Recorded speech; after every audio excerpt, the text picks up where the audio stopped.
qu'ils s'entendent et que la communication, est-ce qu'elle est concordante? C'est clair. Alors yow it dialogue bi daf la décevoir en quelque sorte Omar wala noo ko jàngatee. dañuy jàngat rek. Allez-y. Dialogue bi c'est-à-dire c'est la première fois depuis que Pastef est au pouvoir ma gis Macky bàyyi fi dara ñu rafetlu ko mooy dialogue bi. journée dialogue bi même satellite bi ñu koy lancé satellite bi ñi muy honoré sax le président n'a pas cité le nom de Macky Sall mais quand maintenant il s'est agi d'un dialogue mu ne lii fii laa ko fekk ñoom lii rek lañ fi fekk dëggal ko mais amul leneen luñ fi fekk mu rafet ñu mu baax ñu dëggal ko il y a anguille sous roche. Qu'est-ce qu'ils veulent? Ce qui est sûr et certain ci biir dialogue bi seen objectif c'est de dissoudre le Conseil constitutionnel supprimer ko définitivement et mettre en place une cour constitutionnelle. Exactement. Ce qui est sûr et certain que ils vont revoir le mandat, les 2 mandats. Oui ils vont revoir ça dolli leneen ci biir nag lu xamante ni nag képp ku am 2 mandats bu fekkee am nga ko dootoo ñëwaat. Je parle de 2 mandats. Mandat présidentiel. Je parle de mandat présidentiel. Donc l'histoire même de la clause d'éternité sur les 2 mandats mën nañu ko xoolaat. Et sur ce dialogue amul lenn loo xamante ni ne exclusivement day concerner le peuple sénégalais en dehors les acteurs politiques parce que c'est les acteurs politiques dialogue bi ñuy wax dialogue politique dialogue électoraliste la. te ce dialogue qui est là c'est-à-dire nee na aujourd'hui ñëpp tous ceux qui ont été élus démocratiquement dans ce pays c'est sur cette base qu'ils ont été élus donc on est dans une dynamique de consolidation mais amul lu ñu fiy waxtaanal da ngay consolider lu ñu appliqué wul mu baax ñu waxtaanee ko nga appliqué ko et le Sénégal avance on n'a pas besoin de se déplacer jusque là-bas pour tenir autant de temps. Autant ñi ngi toog di waxtaan di wax su loo xamante ni déjà le président a fait son discours ñeneen ñi wax nañu qu'est-ce qu'il a répondu qu'est-ce qu'il a dit concrètement le jour qu'est-ce qu'on a retenu à part mu wax ñeneen ñi wax ku ne ñibbi amul dara lu ñu retenir mais dañuy comprendre parfois c'est-à-dire boo jiitee réew say premier acte dafa am solo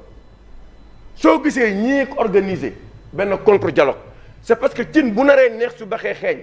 c'est-à-dire mënuñu la fal say premier acte yi nga posé bokkul ak la nga doon wax bi nga nekk ci opposition y a de quoi les gens xoolaat sa bopp ñu waxati dëgg c'est-à-dire li nga waxoon yëpp ay même système même li nga wax ne rupture amatul rupture transformation systémique gisuñu transformation systémique leb nañu temps nga leb 400 et quelques milliards bu ñu jënd ci oto yow yaa ngi nii say député avec tout ce que tu avais dit yaa ngi jënd oto pour député yi alors que nee na réew mi fu mu nekk nii suñu économie moo nërmeelu c'est-à-dire boo oowee ñi dialogue dañ naan non mënuma gëm ni kii li muy wax dina ko def parce que yëpp yi nga waxoon defoo ko tey rek maa ngi gis réseaux sociaux yi ñu wane benn jet privé président dem Côte d'Ivoire premier ministre di dem Côte d'Ivoire lan la luwee nee nañ jet privé moo yóbbu gars yi ak ñum ñëpp te même instant boobu yaa ngi naan bëggatuma gis machine à café dans les bureaux bëgguma gis bar li kii bar lu mu tudd frigo bar dans les bureaux lépp benn imprimante la ñuy bëgg gis sa nay fay clim fay lampe yow nga def lii mooy est-ce que kooku yow tey dina la aussi dialogue fi réew mi toll nga di ànd nañu waxante dëgg parce que nit ku ne ci ay actes lañ lay jugé non mais da ci ay actes la ñuy jugé non ci ay actes ku ko abal à quelle fin la. waaw d'accord mën nañ ko abal. mais Bachir mën nañ ko abal mu ne à quelle fin. waaw mais d'accord mais nit baaxee na noonu Omar Baal ma nga xam ne avion da ngay jënd kérosène da ngay fay stationnement da ngay fay équipement da ngay fay leneen ak leneen nit baaxee na noonu pour jël autant d'argent ne da ko abal suñu gouvernement te xaarul dara en retour. Entre Dakar et Abidjan, c'est entre 54 millions et 62 millions. Ah ben voilà. xam nga nee na même moom bu ñu ko abaloon sax waru ko jël ci à cause de li muy oote moom ci li muy oote. même ba symbole moom c'est-à-dire kon tey yéen ñi nekk ñoom ñëpp ku nekk lu ñu la may mën nga ko jël. ah vraiment. waaw léegi kon yow ñi ngay topp nii bu ñu la waxee ne la dañ ma ko may bàyyi la ñu ñibbi seen kër. vraiment. te dañ ko liggéey donc nit ki dafa am ay actes nee na yooyu posé ci réew buñ la ko joxee ñu xam ni kii fi ñu teg seen tànk kat kii buñ la ooyoo war ngaa mën a ñëw mais biñ fi toogee ba léegi dañ ko posé wul. ci lépp posé wuñ ko yow yaa ngi ñëw bi nga ñëwee li nga njëkk a def mooy lan mooy rocci pourtant am nañu temps ñoom dem jëli rapport du Cour des comptes exige ko ñëw teg ko dem jëli ay rapport indi ko seet la la ca neex pour tëj ay nit nga def ko mais lu concerne askan wi jusqu'à présent gars yi fal la réew mi nit ñi sonn économie bi nërmeelu secteur privé bi xamuñu fu ñuy nekk sénégalais yëpp tey nga nekk ci logique de règlement de compte mais loolu boo ci nekkee nit ñi dañ lay seetaan et d'autant plus que ceux qui n'ont pas participé en dehors de régime bi fi nekkoon c'est des gens qui ont contribué à 50% à leur victoire loolu moo am maintenant si tu veux maintenant instaurer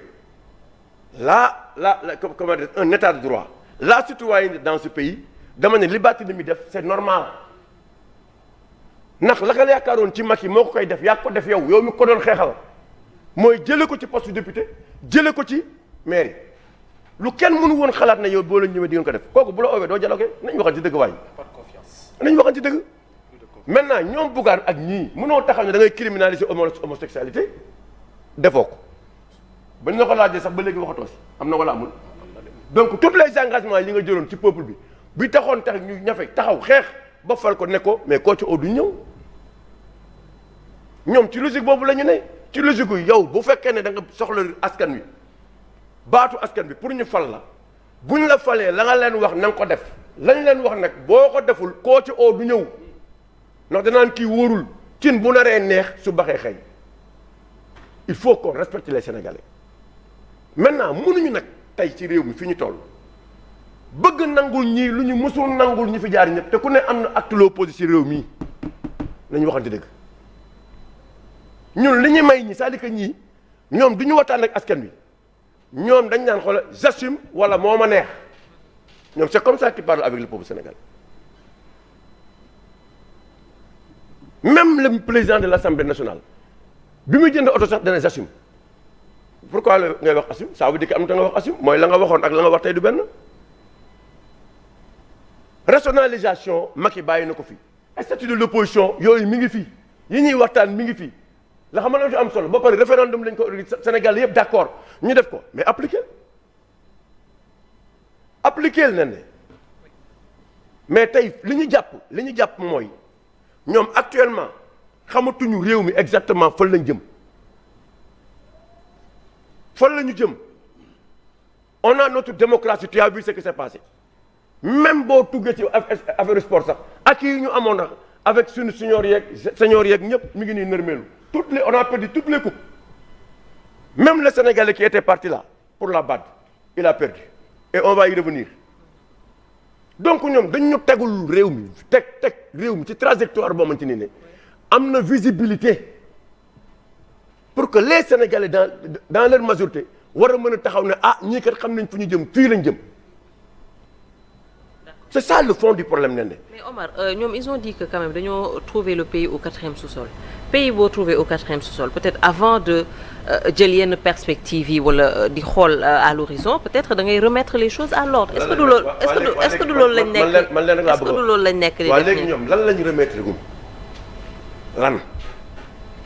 c'est-à-dire que lan moo fi nekkoon ñu dindi ko fi indi lu bees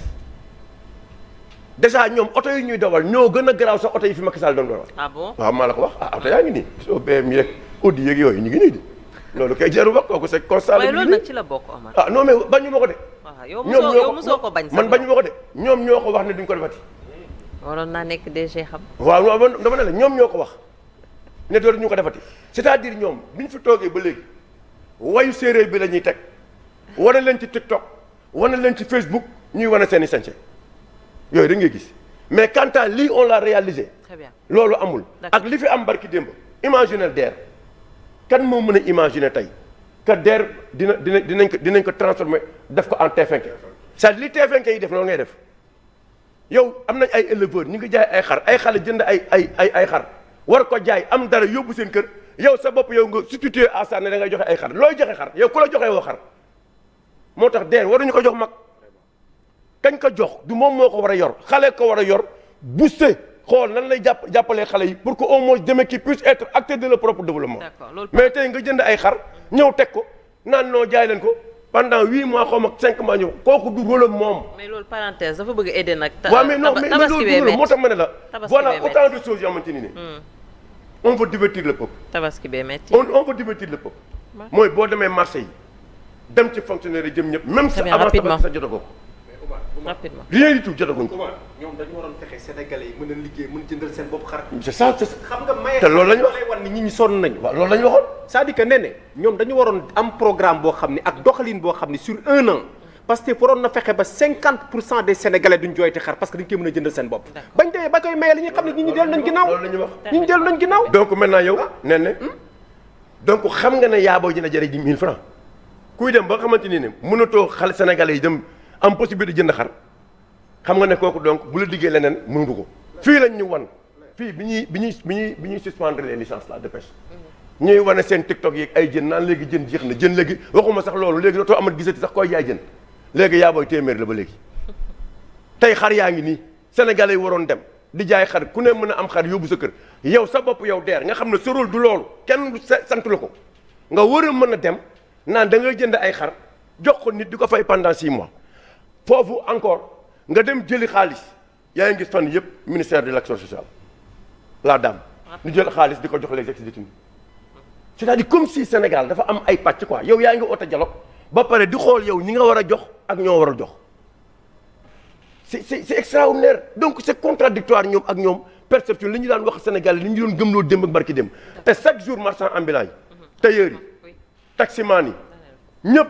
famille di jaay tissu ak ñëpp tey ñu ngi nii toog Sénégal a ngi nii c'est-à-dire fierté boobu nga daan sentir yaakaar ne tabaski mi ngi ñëw sax nit ñi ngay gis léegi ñuy gée nit ñi di dugg ci marché yi di dem gisoo ko ba léegi jusqu'à présent parce que malheureusement